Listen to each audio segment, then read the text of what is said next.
कैसे देख रही हैं एक कॉरपोरेट कंपनी के अंदर इतने बड़े लेवल पर आखिर कैसे? मैं तो देख रही हूँ मुसलमान होने के हिसाब से उन लोगों ने बहुत बेहतरीन काम किया है। एक अच्छे और सच्चे मुसलमान होने के फर्ज की अदायगी की है। साजिद रशीदी जी वो कह रहे हैं कि इस्लाम कभी भी ना ही ब्रेन वॉश का इजाजत देता है, ना ही जबरदस्ती किसी धर्म परिवर्तन का इजाजत देता है। मैं ना ही मदरसा छाप और गटर छाप हूँ और मैं एक वेल एजुकेटेड महिला हूँ। तो जिस मुल्ला का आप नाम ले रही हैं, पहले क्यों नहीं शिकायत दर्ज की, अब क्यों शिकायत दर्ज कर रही है? मुझे छत्रपति शिवाजी एयरपोर्ट के बाहर बोटियां काटने की धमकी दी है कि 1000 मिलकर के तेरा रेप। वॉश एक्ट बना है कंपनी के अंदर, किस बात के लिए? हमारे महाराष्ट्र के पुलिस एनुअल डे में ठुमका भी लगाती है, तो इन्हें अमिताभ बच्चन शाहरुख खान से फुर्सत कहाँ है? ये सिर्फ एक कंपनी तक का मामला है या आपको लगता है ये पूरे तरीके से पूरे समाज के लिए एक बहुत बड़ा समस्या बन गया है? ये एक बहुत बड़ी स्ट्रैटेजी है, बहुत बड़ी स्ट्रैटेजी है। इसको छोटा ना माना जाए। मॉरिशियस में ग्रूमिंग गैंग पकड़ा गया, अभी recently United state of America में ग्रूमिंग गैंग पकड़ा गया, और सबके सब पाकिस्तानी।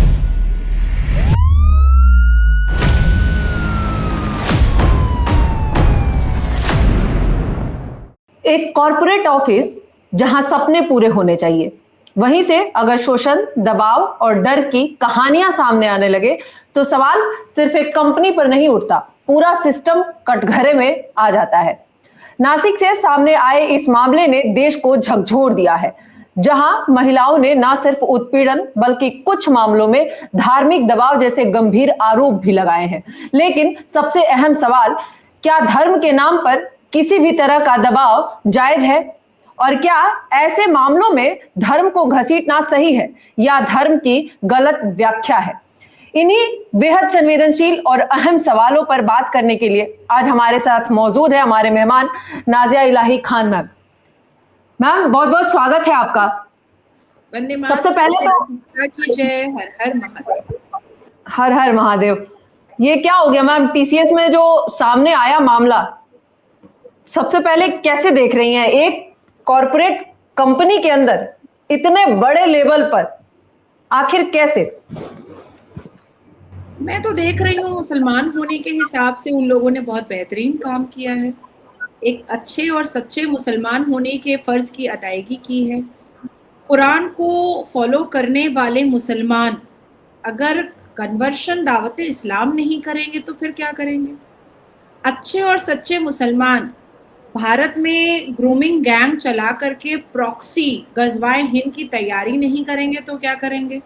अच्छे और सच्चे बेहतरीन मुसलमान कुरान की आयतों को सामने और मद्देनजर रखते हुए बुत परस्त कुफ्र और काफिरों को इस्लाम में परिवर्तन नहीं करवाएंगे तो फिर और क्या करवाएंगे? सूरह अल बकरा की आयत 208 कहती है, invitation to enter Islam completely, या अय्युहल लजीना आमनुत खुलूल। आयत बड़ी लंबी है। सूरह अल बकरा की आयत 143 कहती है, उम्मह एज विटनेस दावत। सूरह अल बकरा की आयत 256 कहती है, no compulsion in religion except इस्लाम।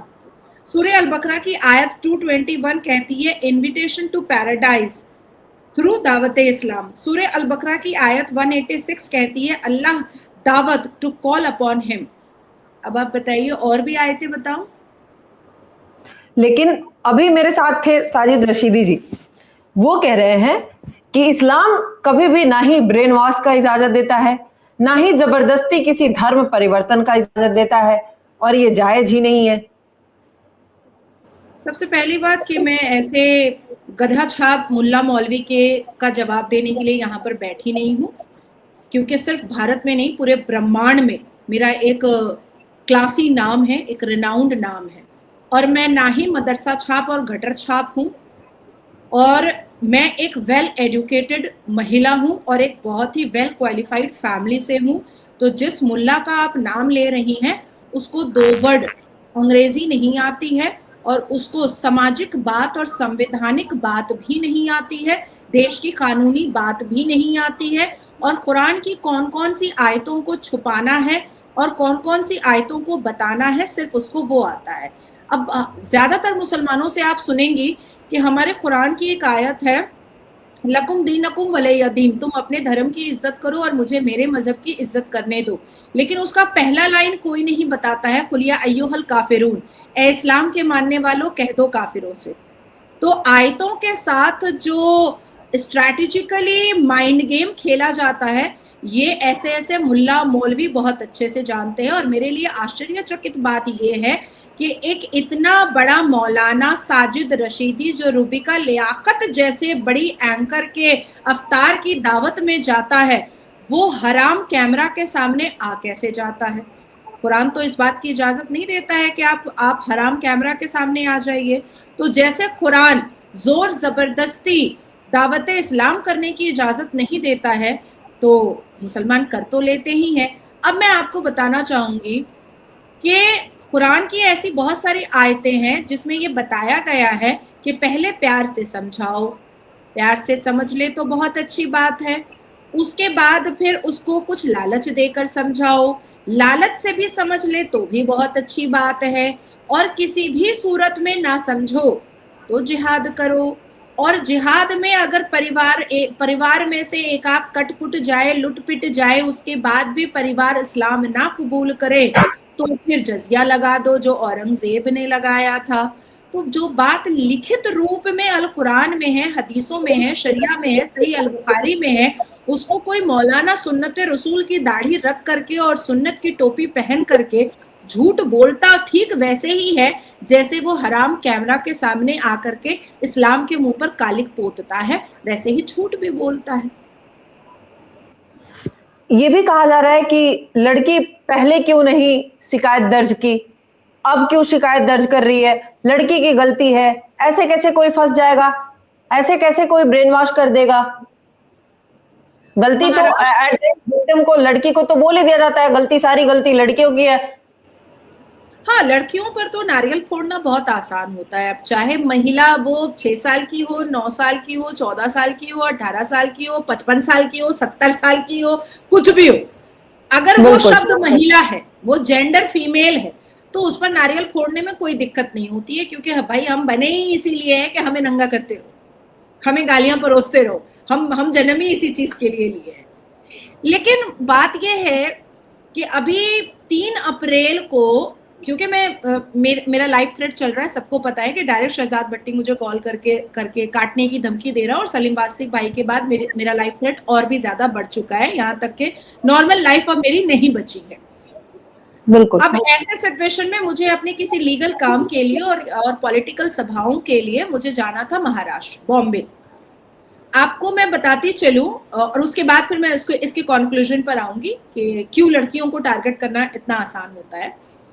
तो नोएडा पुलिस कमिश्नर से लेकर के एडीसीपी से लेकर के डीएसपी से लेकर के आईजी और डीजीपी से लेकर के नोएडा के सबने बॉम्बे पुलिस कमिश्नर को और महाराष्ट्र पुलिस कमिश्नर को, उन लोगों ने मेल किया कि ये सुरक्षा इनकी बहुत जरूरी है अभी, क्योंकि इनके ऊपर लाइफ थ्रेट बहुत ज्यादा है। ये 3 अप्रैल को जा रही है बॉम्बे और ये 3 दिन वहां रहना चाहती है, तो आप इनको प्रोटेक्शन प्रोवाइड कीजिएगा, ठीक है। अब उसके बाद मेरी फ्लाइट जो है वो मेरी टिकट बनी हुई है, मैं एयरपोर्ट जाने के लिए रेडी होकर के बैठी हुई हूँ, वो टिकट भी मैं अभी आपको प्रूफ के तौर पर दे दूंगी। उसके बाद फिर कंटिन्यूअसली मेरे लोग जो हैं वो फोन किए जा रहे हैं कि हम लोग इतने बजे एयरपोर्ट पहुंच रहे हैं, इतने बजे लैंड करेंगे।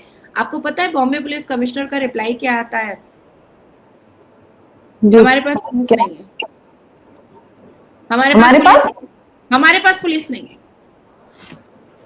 ओके, ठीक है। लेकिन बॉम्बे पुलिस कमिश्नर के पास अमिताभ बच्चन के बर्थडे के लिए पुलिस रहती है 3-3 हजार। बॉम्बे पुलिस कमिश्नर के लिए वरुण धवन को कॉफी पिलाने के लिए ले जाने के लिए 100 पुलिस रहती है। बॉम्बे पुलिस कमिश्नर के पास ऋतिक रोशन को रात में लॉन्ग ड्राइव पर जाने के लिए सबा के साथ, जो शाहीन बाग में भारत के टुकड़े कर रही थी सबा, उसके साथ लॉन्ग ड्राइव पर ऋतिक रोशन जाता है तो 200 पुलिस जाती है हूटर बजा करके। लेकिन बॉम्बे पुलिस के पास भाजपा की रिनाउंड नेत्री, अधिवक्ता और प्रवक्ता के लिए बॉम्बे पुलिस कमिश्नर के पास पुलिस नहीं थी, ये उन्होंने साफ कहा, उनके डिपार्टमेंट के लोगों ने कहा। जबकि Bombay police commissioner joint CP crime, Juhu police station SHO, Versova police station SHO को, मुमरा पुलिस स्टेशन एसएचओ को चिट्ठी मैंने भेजी अपने पर्सनल मेल से कि किस तरीके से, और मेरा जो जूनियर है रोनोजॉय चैटर्जी उसके मेल से कि किस तरीके से वर्सोवा की तस्बी सुल्ताना खान ने मुझे छत्रपति शिवाजी एयरपोर्ट के बाहर बोटियां काटने की धमकी दी है, ओपन धमकी दी है, वॉइस नोट भेज करके अपने पर्सनल मोबाइल नंबर से।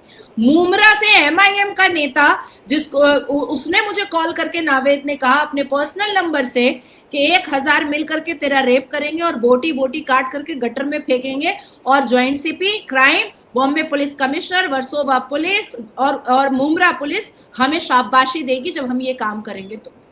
और ये वॉइस नोट सुनने के बावजूद भी बॉम्बे पुलिस को कोई फर्क नहीं पड़ा, कोई फर्क नहीं पड़ा है, कोई फर्क नहीं पड़ा है। तो क्या कारण लगता है आपको?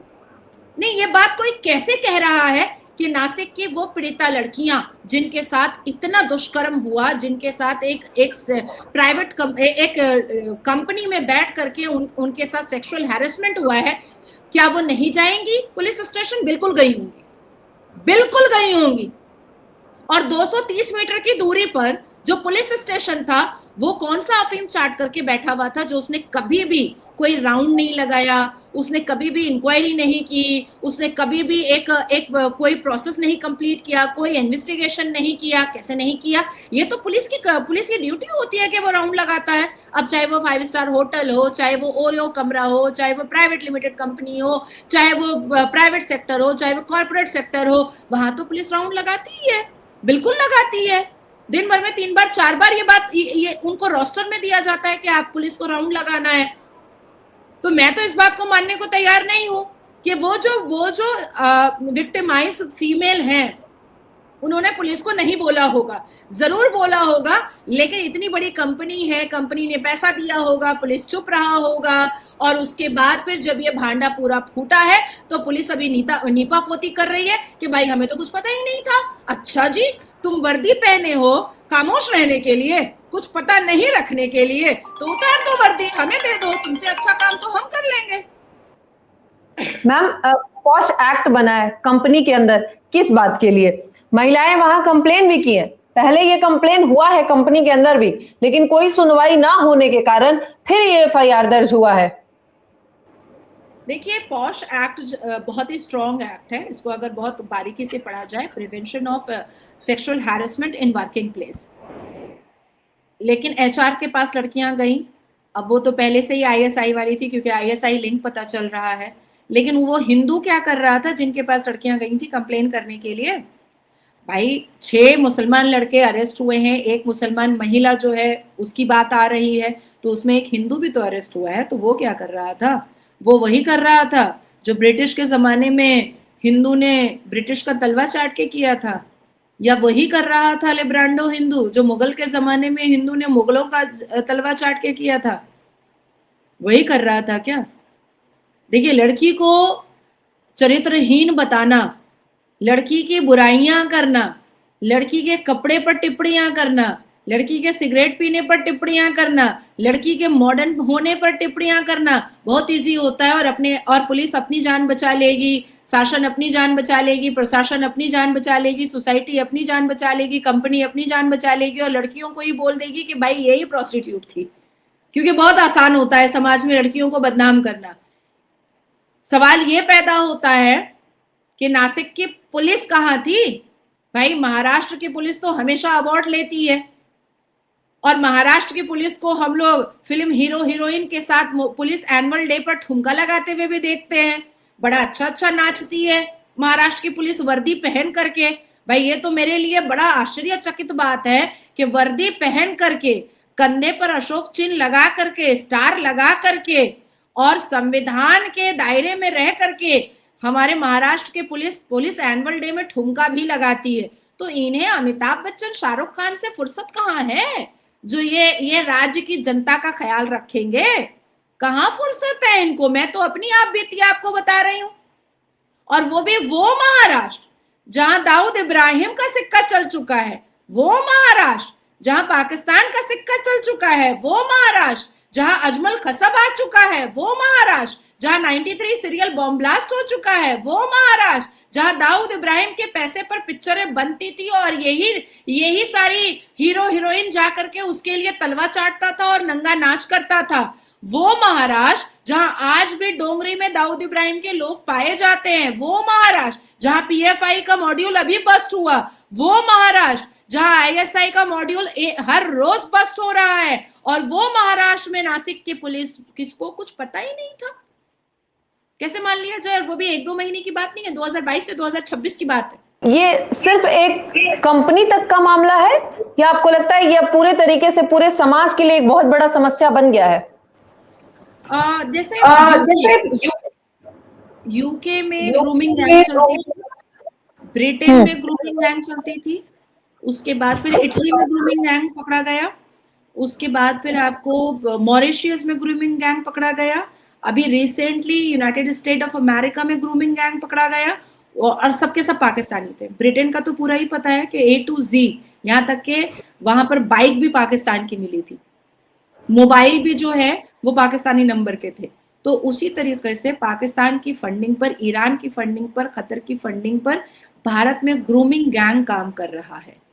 और आपको जो ये कन्हैया का गला काटने वाले देखे जाते हैं भारत के मुसलमान, ये एक्चुअली में ये प्यादे होते हैं पाकिस्तान आईएसआई और लश्कर तैयबा के। ये जो सलीम बास्तिक का गला काटने वाला था, ये प्यादा था शहजाद भट्टी और आईएसआई और लश्कर तैयबा का। ये जो मुझे धमकियां रोज मिलती हैं शहजाद भट्टी और अजमल गुज्जर और आबिद जट से, ये लोग कौन है? ये लोग आईएसआई और लश्कर तैयबा का कमांडो है, और वो लोग डायरेक्ट मुझे कॉल कर करके मुझे थ्रेट करता है। तो एक्चुअली में भारत में कई ऐसे मुसलमान हैं जो पाकिस्तान के टेररिज्म ऑर्गेनाइजेशन की फंडिंग पर ग्रूमिंग गैंग वैसे ही चला रहे हैं जैसे कभी ब्रिटेन में, यूके में और यूनाइटेड स्टेट ऑफ अमेरिका में, इटली में चल रहा था, वैसे ही ग्रूमिंग गैंग हमारे यहाँ भी चलता है। अब होता क्या है, इसका एक चीज डिकोड करती हूँ मैं। अभी कुछ दिन पहले भारतीय जनता पार्टी दिल्ली कार्यालय, सेंट्रल कार्यालय के बाहर में एक व्यक्ति पकड़ा गया जिसके हाथ में ग्रेनाइट था, बहुत छोटा सा, बहुत एडवांस ग्रेनाइट था। तो वो था तो भारत का मुसलमान, लेकिन वो ग्रेनाइट पार्सल कहां से हुआ था? पाकिस्तान से। उसके बाद फिर नागपुर में 4-5 मुसलमान अरेस्ट हुए जिनके पास छोटे छोटे कार थे, और उस कार में ग्रेनाइट था, जो वो जा रहे थे किसी एक बहुत वैल्यूबल जगह को फोड़ करके उड़ाने के लिए। तो आपको क्या लगता है कि आपके पास अगर कोई मुसलमान जिहादन आकर के बैठ रही है तो वो भारत की मुसलमान है? क्या पता कि वो लश्कर तैयबा की मुसलमान है। मुस्कान, जिसने हिजाब के लिए नारा तकबीर लगाया था, बाद में पता चला ना कि अलकायदा की चीफ की वो रखेल है, कॉन्क्यूबाइन है, अलकायदा की चीफ की गर्लफ्रेंड थी वो। उसके बाद मुस्कान को कभी भारत में देखा गया क्या? और अभी जो डॉक्टर्स ORS देने वाले RDX दिए लाल किला में, RDX दिए, उसमें भी तो एक महिला थी, उसमें भी तो एक महिला थी। तो एक्चुअली में बेसिकली प्रॉक्सी वॉर, लव जिहाद के माध्यम से, कन्वर्शन के माध्यम से, लैंड जिहाद, वक्फ बोर्ड के माध्यम से, गजवाए हिंद जिहाद, मुस्लिम पर्सनल लॉ बोर्ड के माध्यम से, ग्रेनाइट जिहाद, सारे वैल्यूबल भारत के स्थान को तोड़ने और फोड़ने के माध्यम से, और अभी कॉरपोरेट जिहाद, हिंदू बेटियों को कन्वर्ट करवाने के माध्यम से। ये एक बहुत बड़ी स्ट्रैटेजी है, बहुत बड़ी स्ट्रैटेजी है, इसको छोटा ना माना जाए। जिस तरीके से इतनी बड़ी कंपनी अगर चपेट में आ गई है, तो क्या लगता है कि छोटी मोटी कंपनियां इससे वंचित है, या और भी बहुत सारे ऐसे कंपनी हैं जो इस मामले से घिरे हुए हैं? मैं आपको एक चीज बताती चलूं कि हमारे भारत के न्यूज चैनल पर चला था 23 अक्टूबर 2025 में horrific past of Pakistan grooming gang, और उन्होंने कंट्रीज के नाम बताए थे। तो जब मीडिया को पता था कि ग्रूमिंग गैंग की एंट्री भारत में हो रही है, तो हमारे भारत के रक्षा सुरक्षा एजेंसी और पुलिस ऑफिसर को कैसे नहीं पता था? जब इतनी बड़ी कंपनी में ग्रूमिंग गैंग पाकिस्तान का काम कर सकता है और इस्लाम के जस्टिफिकेशन पर अपने आप को अच्छा मुसलमान साबित करने के लिए काम कर रहा था, तो आप सोचिए कि छोटी छोटी कंपनीज में क्यों नहीं हो सकता है। अब आती है बात कि हाँ, गाहे बगाहे हम देखते हैं कुछ ऐसी रील्स आती है कि मदरसे के अंदर क्या नहीं सिखाया जाता है। ये जो आयतें मैंने आपको पढ़कर बताई हैं अभी, वो आयतें तो पढ़ाई जाती हैं ना मदरसे में, क्योंकि कुरान ही पढ़ाया जाता है ना भाई मदरसे में। तो कुरान की तो वो आयत मैंने बताई आपको। तो कुरान ही तो कह रहा है ना दावत इस्लाम देने के लिए, करने के लिए। कुरान सूरह अल अनफल में कुरान ही तो काफिरों की बेटियों को माले गनीमत समझने के लिए। तो यही चीज तो मदरसे में पढ़ाया जा रहा है। तो क्यों नहीं करेगा मुसलमान 22 करोड़? उसको जैसे जैसे मौका मिलेगा, जहां जहां मौका मिलेगा, जिस जिस परिस्थिति में मौका मिलेगा, वैसे वैसे करेगा। वैसे भी जमायतुल उलमाए हिंद से और मुस्लिम पर्सनल लॉ बोर्ड से गजवाए हिंद की आवाज तो 6 बार उठ चुकी है ना, और रिसेंट तो 2025 में भी उठी थी।